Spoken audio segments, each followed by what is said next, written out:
আল্লামা মির্জা আব্বাস ঢাকা হাটে চাঁদাবাজি করে, সন্ত্রাসী করে, দুর্নীতি করে এবং এই যে গণপূর্ত মন্ত্রণালয়ে টেন্ডারবাজি করে এবং সে দুর্নীতি করেছে। এখন এটা যদি তার প্রচারণা হয় তাহলে ভালো। আপনারা প্লিজ ঢাকা ৮ আসনের বাসিন্দাদেরকে বলতেছি, এবার যদি আপনি দাঁড়ের শেষে ভোট দেন, আপনি একটা সন্ত্রাসীকে ভোট দিলেন। এবার শাপলা গলিতে দেন, যখন মির্জা আব্বাস থাকবে না তখন দানের শীষে দিয়েন, তবে সন্ত্রাসীকে সহযোগিতা করবেন না। এখন একজন সন্ত্রাসী আইসা যদি দানের শীষের লয়ে দাঁড়ায় থাকে, তাকে কি ভোট দেওয়া উচিত?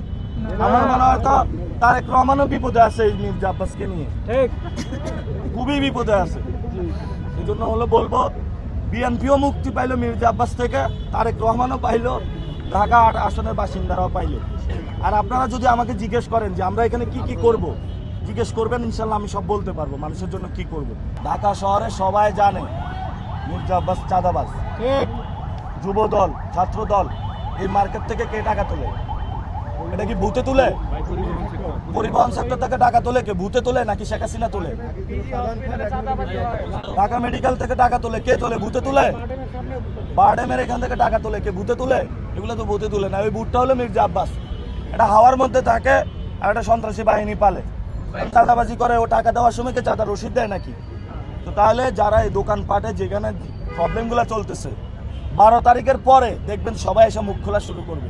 প্রমাণ নিয়ে শেষ করতে পারবেন না, অনেক প্রমাণ আসতেছে।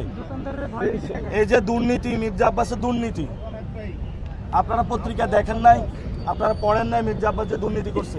দুর্নীতির মামলা উঠছে কখন জানেন? দুর্নীতির মামলা যে উঠে গেছে, এটা উঠছে 5 তারিখের পরে।